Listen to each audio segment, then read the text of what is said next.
Esta é uma descoberta em tanto.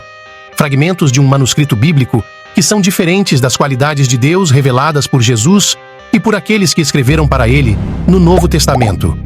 Nos corredores silenciosos das descobertas históricas, alguns momentos abalam os alicerces de nossas crenças. Imagine uma cena onde um tradutor da Bíblia, encarregado da sagrada tarefa de interpretar escrituras antigas, de repente começa a chorar por causa de revelações chocantes, segredos de séculos, enterrados em pergaminhos empoeirados e guardados pelo próprio tempo, agora se desvendam diante de nossos olhos. Quais segredos estão escondidos dentro desses textos sagrados e como eles foram mal interpretados por séculos? Junte-se a nós, enquanto aprofundamos os detalhes chocantes de como este erudito tradutor da Bíblia recentemente caiu em lágrimas. Em suas palavras, eles nos enganaram por 2000 anos. Uma interpretação radical de Elohim. Biglino desafia a compreensão convencional da Bíblia, sugerindo que ela se desviou significativamente de sua forma original. Sua abordagem, que se concentra em uma tradução literal dos textos sagrados, leva-o a fazer uma afirmação provocativa. A Bíblia não apresenta Deus no sentido monoteísta tradicional. Em vez disso, segundo Biglino, ela relata interações entre a família de Jacó e uma figura chamada Javé, que faz parte de um grupo conhecido como os Elohim. O papel de Javé, sob a liderança de Elohim, é governar Israel. Essa interpretação distingue Biglino, gerando destaque à atenção e debate. Sua análise do termo Elohim, central na tradição cristã, acrescenta profundidade à sua abordagem não convencional da análise bíblica. Tradicionalmente, cada nome atribuído a Deus significa um aspecto diferente de sua natureza divina. Apesar de haver apenas uma entidade, a Bíblia emprega vários nomes para descrever essa entidade singular, com Elohim sendo destacado, aparecendo no verso inicial do Gênesis e mais de 2.750 vezes ao longo do Antigo Testamento. Elohim geralmente denota o Supremo ou Poderoso, estendendo-se além de um único santuário para incluir líderes humanos, juízes e seres celestiais, simbolizando autoridade soberana ou força formidável.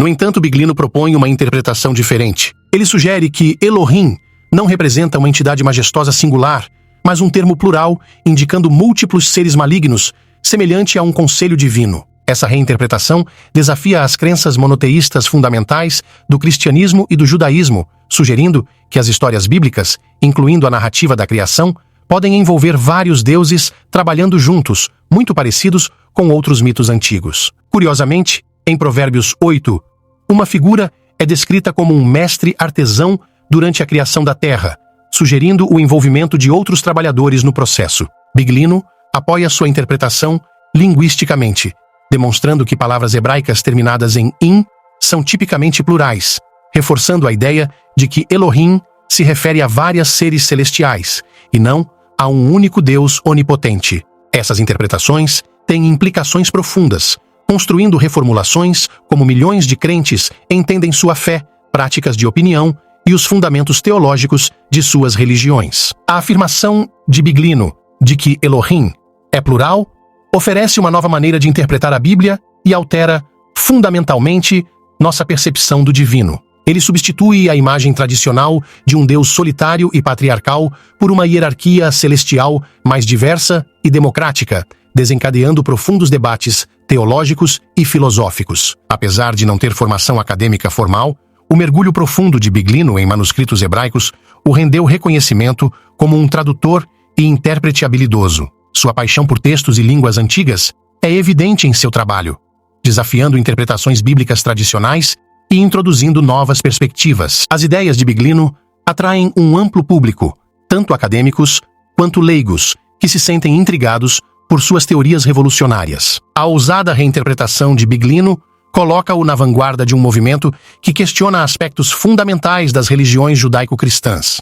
Mauro Biglino e encontros alienígenas em textos antigos. Por séculos, nossa compreensão dos textos bíblicos tem sido limitada, semelhante a tentar discernir formas em um quarto mal iluminado. Recentemente, dois audaciosos estudiosos, Paul Wallace e Mauro Biglino, lançaram luz sobre uma nova perspectiva, revelando que nossa compreensão anterior desses textos era como confundir formas familiares com algo completamente desconhecido. Mauro Biglino, um estudioso italiano, passou décadas examinando meticulosamente os textos hebraicos antigos. Sua jornada começou com um projeto para a editora católica Edizioni São Paulo, e seu trabalho trouxe novas percepções que desafiam interpretações bíblicas de longa data com uma precisão notável. Ao traduzir 17 livros do Antigo Testamento, Biglino destacou diferenças claras entre os escritos hebraicos originais e suas versões tradicionais em inglês. Sua abordagem ousada e precisa apresenta os textos de forma direta,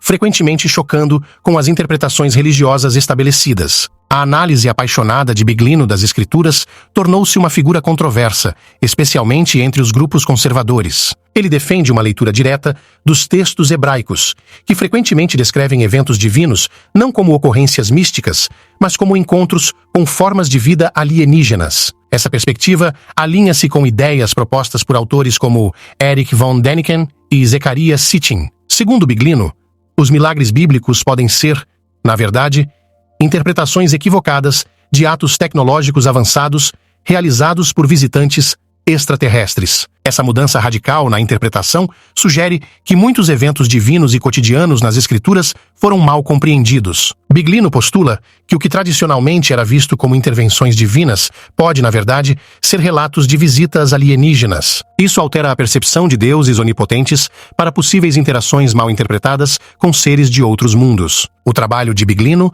vai além da mera tradução. Ele explora as implicações de suas descobertas para nossa compreensão da história humana. Em suas palestras e obras publicadas, Biglino discute essas ideias, muitas vezes provocando debates intensos com acadêmicos e teólogos tradicionais que desafiam seus métodos e abordagens. Em uma de suas obras revolucionárias, Biglino interpreta o termo comumente traduzido como Deus no Antigo Testamento como aqueles que vieram do céu. Essa abordagem sugere uma leitura literal que vê figuras bíblicas como visitantes alienígenas, em vez do Deus onisciente e onipresente do cristianismo mainstream. Essa reinterpretação é apenas uma maneira pela qual Biglino muda radicalmente a narrativa de orientação divina para possível intervenção alienígena. Suas pesquisas aprofundadas e apresentações públicas ganham seguidores entre aqueles que questionam as narrativas religiosas tradicionais. Suas análises meticulosas destacam as complexidades da linguagem e das escrituras hebraicas, sugerindo interações sofisticadas entre humanos antigos e seus supostos visitantes divinos. Ao defender uma interpretação literal, Biglino nos desafia a reconsiderar as verdades fundamentais de nossas crenças. Apesar de enfrentar ceticismo e críticas, Biglino continua sendo uma figura significativa no estudo de textos antigos sob a perspectiva da influência extraterrestre. Seu trabalho incentiva discussões mais amplas sobre as origens e o desenvolvimento das civilizações humanas, empurrando os limites das visões próximas para descobrir uma compreensão mais precisa do nosso passado. Além disso, a colaboração de Biglino à sua pesquisa e sua transparência ao compartilhar suas descobertas iniciaram novas conversas sobre possíveis interpretações históricas equivocadas pelas religiões mainstream. Esses debates se estendem à ufologia e à teoria dos antigos astronautas, onde o trabalho de Biglino se alinha com as ideias fundamentais propostas pelos pioneiros desses campos. À medida que ele continua a explorar e compartilhar suas descobertas, Biglino remodela nossa percepção do Antigo Testamento e nos leva a repensar nossa compreensão mais ampla da história, do universo e do potencial impacto de seres extraterrestres em nossos relatos antigos. Essas revelações são tão profundas quanto perturbadoras, sugerindo que nossos textos sagrados não podem ser mensagens divinas, mas sim registros de encontros de nossos ancestrais com visitantes alienígenas, mal compreendidos e registrados em seu contexto histórico. Essa mudança transforma a história de um drama celestial para um mal-entendido cósmico que enganou líderes religiosos e sociedades inteiras por milhares de anos.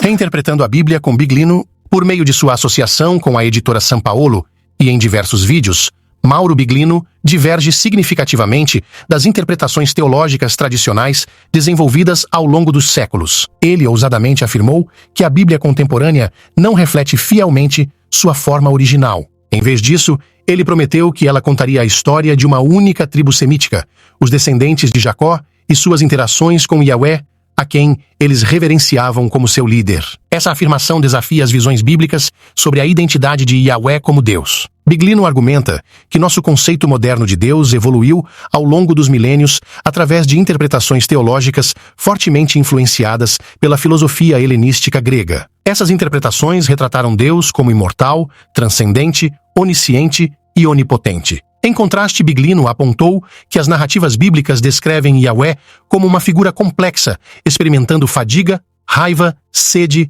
ciúme, ferocidade e até mesmo crueldade. É importante ressaltar que Yahweh não é retratado como uma entidade solitária nesses textos. Segundo Biglino, Yahweh é apenas uma parte de um grupo chamado Elohim, o que desafia ainda mais as crenças tradicionais em um único santo suprema. Apesar de enfrentar críticas de certos círculos acadêmicos que descartam as interpretações de Biglino como mera ficção científica, suas investigações continuam a provocar debates intelectuais. Ele se aprofunda em tópicos intrigantes, como reinterpretar Elohim como um deus singular, fundamentando conceitos ocidentais de lendas com narrativas semíticas antigas e questionando as extraordinárias longas vidas atribuídas a figuras bíblicas como Adão, Sete e Enos, que supostamente viveram até 900 anos. Em contraste, figuras como Abraão e Moisés, que viveram menos de 200 anos, destacam discrepâncias que desafiam crenças enraizadas em um espírito onisciente, conforme tradicionalmente retratada em estruturas monoteístas. No entanto, reduz Biglino a um charlatão e ignora as questões sutis que ele aborda dentro do quadro de milênios da Bíblia. Curiosamente, acadêmicos como o professor Mark Smith, do Seminário Teológico de Princeton, estão reconhecendo cada vez mais a prevalência do politeísmo na história israelita antiga, desafiando a representação convencional da Bíblia como algo monoteísta desde suas origens. O politeísmo, com sua crença em múltiplos deuses possuindo domínios, poderes e personalidades distintas, remonta às civilizações antigas e encontra referências tanto no Antigo quanto no Novo Testamento da Bíblia. No Êxodo 20, por exemplo, o mandamento "Não haverá outros deuses diante de mim" reconhece implicitamente a existência de outras entidades divinas. O Salmo 82, o 6, ainda afirma: "Eu disse, vós sois deuses, todos vós sois filhos do Altíssimo", sublinhando a multiplicidade de seres divinos. A pesquisa do professor Smith sobre a história inicial de Deus sugere que o monoteísmo emergiu em reação às crenças politeístas arraigadas, possivelmente reformulando a narrativa religiosa de Israel ao longo do tempo. Isso destaca as interpretações e contextos evolutivos dos textos bíblicos ao longo dos milênios. A teologia, por sua natureza, está enraizada na crença em vez de evidências concretas, o que leva a debates contínuos sobre um texto escrito há milhares de anos por seres humanos. Quer sejam divinamente inspiradas ou não, a Bíblia reflete as imperfeições e influências culturais de seus criadores, incluindo civilizações antigas, como os sumérios e os acádios. Reinterpretando a Bíblia, Biglino argumenta que a Bíblia é um texto crítico complexo, repleto de incertezas na interpretação devido à nossa compreensão limitada das escrituras antigas. Ele insiste que uma exploração mais profunda é essencial para compreender plenamente seus significados, desafiando as visões tradicionais que frequentemente dependem de estruturas teológicas estabelecidas. Em contraste, Biglino defende uma abordagem abrangente e crítica para entender a Bíblia, enfatizando a importância de considerar seu contexto histórico e cultural. O professor Garbini, especialista em filologia semítica da Universidade La Sapienza, em Roma, oferece uma perspectiva única sobre a origem da língua hebraica. Ele postula que o hebraico é um dialeto cananeu do sul fenício, parte de uma família linguística cananeia maior, desafiando a noção tradicional de que o hebraico é uma língua distinta e separada. A pesquisa de Garbini centrou-se na reconstrução do hebraico durante o primeiro milênio DC, um período mais influenciado por considerações teológicas do que por análises linguísticas. Isso sugere que nossa compreensão do hebraico é moldada por vieses teológicos em vez de fatores linguísticos. A publicação de 177 livros do Antigo Testamento, diretamente traduzidos do texto massorético por Biglino, através da editora São Paulo, tem sido instrumental na apresentação de suas interpretações ao público. Inicialmente sem destaque, essas traduções ganham importância quando integradas à edição hebraica interlinear da Bíblia. Essa edição oferece aos leitores uma tradução literal lado a lado do texto hebraico, aprimorando sua compreensão da profundidade e das nuances do texto. A Bíblia hebraica interlinear existia em várias formas, incluindo versões online, aplicativos de software e edições impressas. A versão online era particularmente favorita dos alunos digitais, apresentando transliterações das letras hebraicas para maior clareza. Para aqueles que preferem livros físicos, a edição interlinear da Bíblia hebraica grega-inglês era uma escolha popular, atendendo a diversas preferências de estudo. A Bíblia hebraica interlinear abrange o Antigo Testamento em hebraico, o Novo Testamento em grego e uma tradução em inglês disposta em um formato lado a lado. Cada palavra era anotada com números de concordância, permitindo que os leitores consultassem facilmente os léxicos para obter significados precisos em hebraico ou grego. Compilada a partir do texto massorético, um manuscrito hebraico meticulosamente preservado, a Bíblia interlinear era reverenciada por sua autenticidade e precisão. Ela oferece uma oportunidade crucial para explorar o contexto original do Antigo Testamento em hebraico, uma língua rica em expressões idiomáticas, metáforas e figuras de linguagem que apresentam desafios para as traduções em inglês. Ao comparar o hebraico original com sua tradução literal em inglês, os leitores poderão entender os significados pretendidos dos textos. Além disso, a Bíblia interlinear serve como uma valiosa ferramenta de estudo para os alunos do ensino médio. Os estudantes se beneficiam da exposição tanto ao hebraico original quanto à sua tradução literal, aprimorando sua compreensão da gramática, vocabulário e sintaxe hebraica. Os números de concordância de Strong facilitavam uma compreensão aprofundada do léxico hebraico, auxiliando na compreensão palavra por palavra. No entanto, apesar das características abrangentes da Bíblia interlinear, as percepções recentes mudam com as interpretações de Biglino dos textos antigos. Complexidade divina nos textos bíblicos. O termo Elohim é um exemplo fascinante de literatura linguística nos textos bíblicos. Embora se refira ao Deus transcendente singular, também abrange várias outras entidades. Essa multiplicidade de significados tem intrigado estudiosos, levando-os a questionar por que uma palavra tão versátil foi escolhida para representar o divino. Em vez da pergunta, Elohim significa mais do que apenas Deus? Pode ser mais esclarecedora a pergunta, por que essa palavra específica foi escolhida para representar Deus em primeiro lugar? Andrew Davidson sugere que Elohim, significando poderes, é aplicado da perspectiva humana a todas as entidades percebidas como superiores à humanidade, incluindo o divino e os seres celestiais. Ele afirma que, apesar desse nome compartilhado, as Escrituras mantêm uma distinção clara entre Deus e outros seres, como anjos, sem confundir os dois. No entanto, Wallace argumenta que essa explicação não aborda totalmente as diversas aplicações de Elohim em diferentes contextos, onde pode significar anjos, falsos deuses, demônios, juízes ou Deus. Devido a essa ambiguidade, Wallace sugere ler a Bíblia com o termo Elohim, não traduzido, permitindo que as narrativas sejam mais claras para os leitores modernos. Outro teólogo, Michael Heiser, reconhece o amplo escopo de Elohim, sugerindo que abrange uma variedade de entidades poderosas. No entanto, essa interpretação apenas explica em parte por que Elohim foi inicialmente usado como nome para Deus e por que estaria associado a outros seres. O debate se estende às dinâmicas entre os próprios Elohim, particularmente em instâncias onde Yahweh se identifica como um entre eles. Isso levanta questões sobre a natureza da competição ou interação entre Yahweh e outros Elohim. Por exemplo, a narrativa bíblica descreve Elohim competindo entre si quando um rei busca um diagnóstico de saúde. Em vez de consultar o santo local, ele volta para o Elohim de Ekron. A reação de Yahweh é de fúria, questionando por que o rei consultaria um santuário em Ekron quando Yahweh está presente. Esse cenário destaca a rivalidade entre os Elohim pela dominância, revelando um aspecto complexo e intrigante dos textos bíblicos. Esse tema de competição entre os Elohim é evidente nos 10 mandamentos,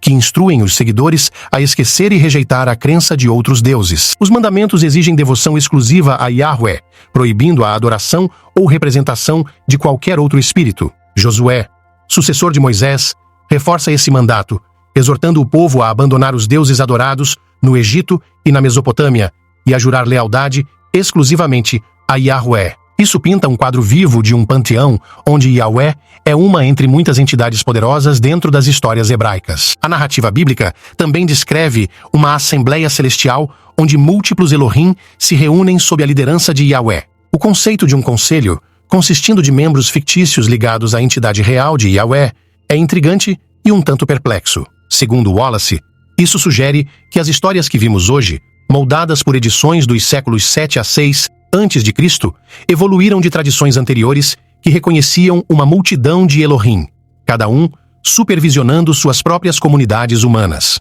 Agora é hora do bônus da capa. Se você chegou até aqui e está gostando, deixe seu like. Numa câmara mal iluminada, forrada com pergaminhos antigos, o professor Jonathan Wells analisava textos mais antigos que a própria civilização. Sua vida dedicada a desvendar os mistérios da linguagem o havia levado até ali, ao coração de uma descoberta que abalaria os alicerces da fé e da história. Enquanto traduzia as palavras desbotadas de um manuscrito desentrançado das areias do Egito, uma realização arrepiante surgiu. O texto falava de uma narrativa diferente, obscura por séculos de interpretação. As mãos de Jonathan tremiam enquanto ele juntava os versos que contradiziam os contos familiares da Bíblia. Eles nos mentem há 2000 anos, ele sussurrou, chorando e enchendo seus olhos. A revelação era estarrecedora.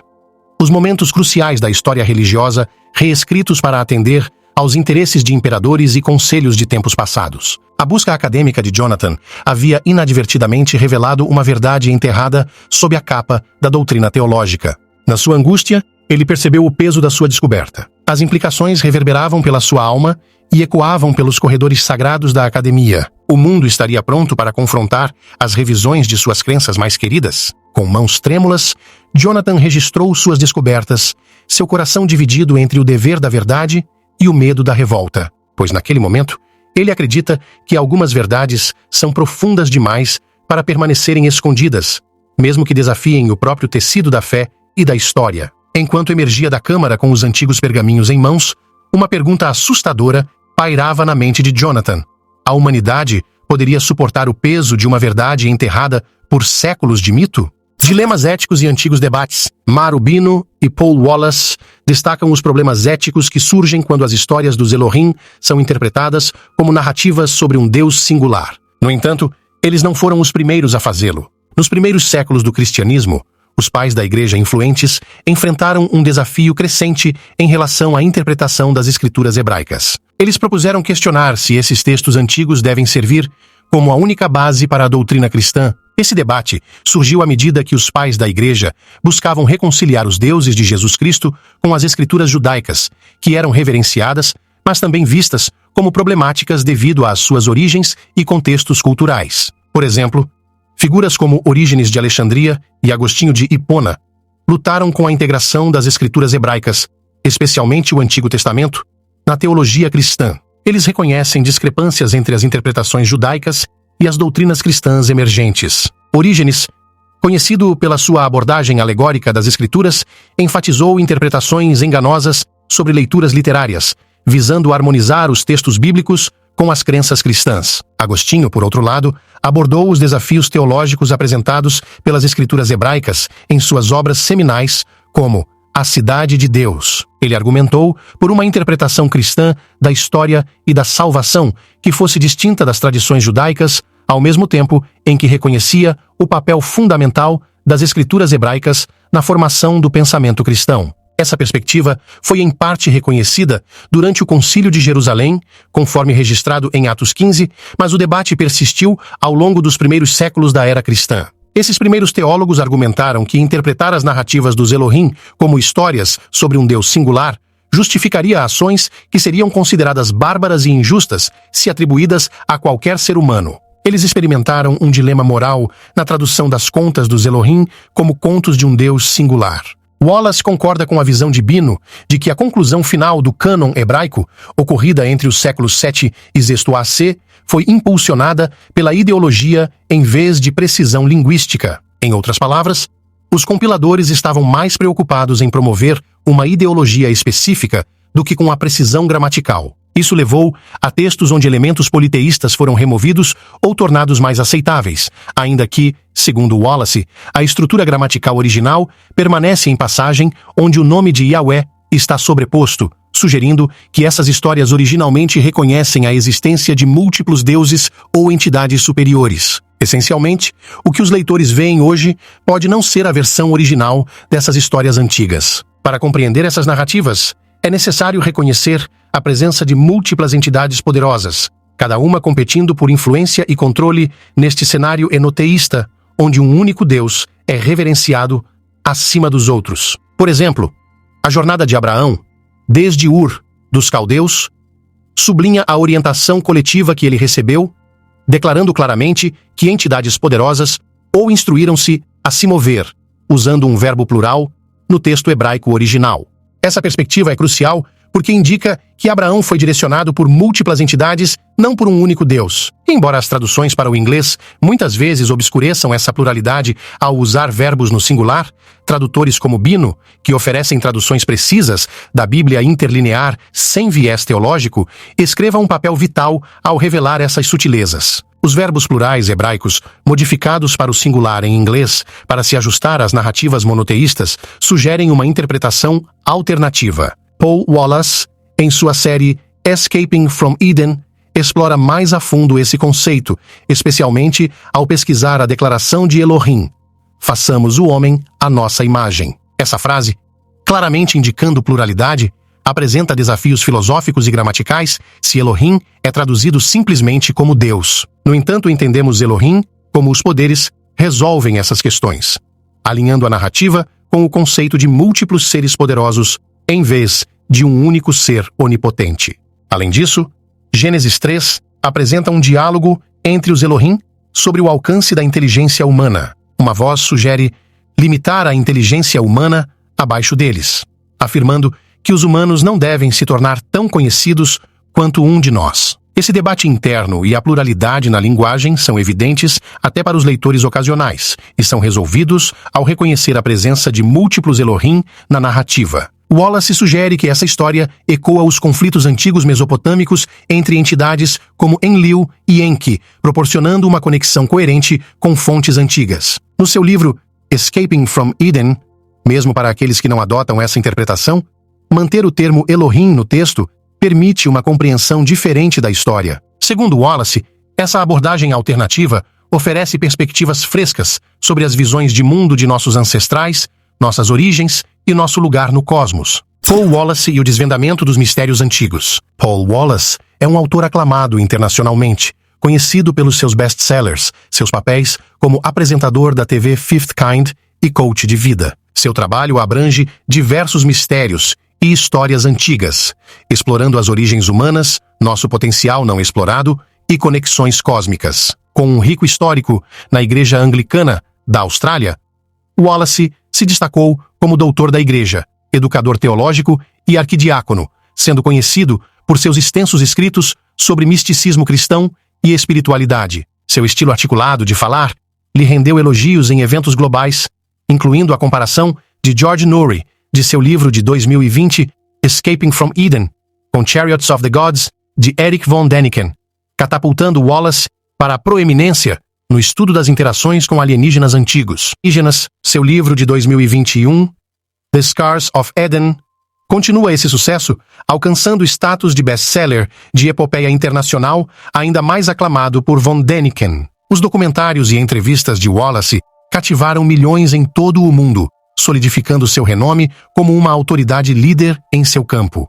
A exploração de Wallace, particularmente em sua série Eden, marcou uma mudança significativa em sua adesão anterior à ortodoxia cristã estreita. Ele começou a ver a Bíblia não como uma narrativa única sobre Deus, mas como uma coleção de histórias retratando várias entidades, desde as primeiras páginas até os versos finais, incluindo o complexo debate sobre o termo Elohim. Elohim, uma das palavras mais antigas da Bíblia, traduzida como Deus, é um substantivo masculino plural frequentemente combinado com verbos plurais. A análise profunda de Wallace sobre esse detalhe linguístico revelou que a forma plural de Elohim não é apenas uma peculiaridade gramatical, mas reflete uma compreensão antiga, onde Elohim representava um coletivo de seres distintos. Como historiador, Paul Wallace estudou extensivamente o cânon hebraico, também conhecido como Tanakh. Essa coleção de textos religiosos judaicos é dividida em 3 frases principais: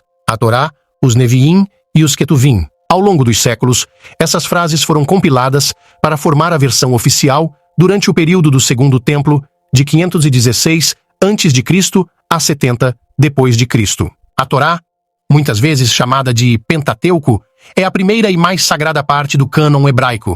Consiste em 5 livros: Gênesis, Êxodo, Levítico, Números e Deuteronômio. Segundo a tradição judaica, Moisés recebeu a Torá diretamente de Deus no Monte Sinai, tornando-a fundamental no judaísmo. Após a Torá, os Neviim eram escritos históricos e proféticos, incluindo livros como Josué, Juízes, Samuel, Reis, Isaías, Jeremias, Ezequiel e os 12 profetas menores. Esses textos transmitem mensagens de Deus através de profetas designados para guiar a nação israelita. As frases finais da Bíblia hebraica, os Ketuvim, abrangem vários gêneros literários, como poesia, literatura de sabedoria, relatos históricos e escritos apocalípticos. O conceito do Conselho Celestial, uma reunião de múltiplas entidades referidas como Elohim, existe no cânon hebraico. Wallace argumenta em sua série Éden que essas narrativas envolvendo Elohim fazem mais sentido quando o termo é deixado sem tradução ou interpretado como os poderosos. Isso se alinha com a perspectiva de Biglino, defendendo que Elohim seja mantido sem tradução, o que não apenas esclarece as histórias, mas também enfrenta dilemas morais decorrentes de ações violentas e aparentemente injustas atribuídas a essas criaturas. A tradução tradicional de Elohim como um único Deus ignora a violência envolvendo humanos pegos em conflitos entre os Elohim. Wallace propõe que, interpretando Elohim como os poderosos, desvendaremos essas histórias como versões condensadas de contos antigos mesopotâmicos da Suméria, Babilônia, Acádia e Assíria. No entanto, a interpretação de Wallace enfrenta resistências daqueles arraigados na fé tradicional, especialmente quando desafia a doutrina cristã da Santíssima Trindade. Críticos argumentam que a forma plural de Elohim alinha-se com a visão da Trindade, Pai, Filho e Espírito Santo, sugerindo que não há mal-entendido. Wallace contra-argumenta que o conceito da Santíssima Trindade surgiu séculos após a escrita da Bíblia, questionando se reflete as intenções originais dos autores. Além disso, editores posteriores do cânon hebraico promovem uma teologia monoteísta, rejeitando crenças em múltiplos enunciados. Essa mudança é evidente na substituição do nome sagrado Yahweh por referências anteriores a Elohim em textos como Gênesis 3 e Gênesis 22. Tais mudanças editoriais levantam incertezas morais sobre ações atribuídas a um Deus santo e amoroso, particularmente em instâncias de destruição ou regressão em civilizações, como descrito em Gênesis 11. Wallace questiona por que um Deus santo cometeria genocídio ou regrediria sociedades, suscitando questões sobre conflitos entre o Pai, o Filho e o Espírito Santo. O argumento de que tais conflitos não se referem à Santíssima Trindade, sugerindo que diversas ações permanecem moralmente ambíguas e contraditórias, são interpretadas de outra forma. Essas revisões provocam debates sobre se Elohim, nos textos bíblicos, realmente representa a Santíssima Trindade. As histórias originais provavelmente relatam eventos distintos, com Elohim possivelmente denotando os poderes, seres possivelmente mais avançados do que os humanos, mas não claramente definidos. Esta interpretação incentiva a abstenção de julgamentos conclusivos baseados apenas no termo Elohim. No livro de T.N.T. Clark, The Theology of the Old Testament, editado por Stuart Dingwall Salmon, a citação do teólogo Andrew B. Davidson discute como os anjos pertencem à categoria de Elohim. Este ponto destaca os diversos significados de Elohim nas escrituras hebraicas. Conforme observado por Wallace, Elohim pode denotar Deus, líderes, juízes, defensores de terras ou anjos, dependendo do contexto específico. O que você acha da teoria de Paul Wallace e Marubino sobre os Elohim? Deixe sua opinião nos comentários abaixo. Obrigado pela sua companhia. Aproveite e clique nos cards da tela para assistir a mais um vídeo. Não se esqueça de deixar o like e se inscrever no canal. Até o próximo!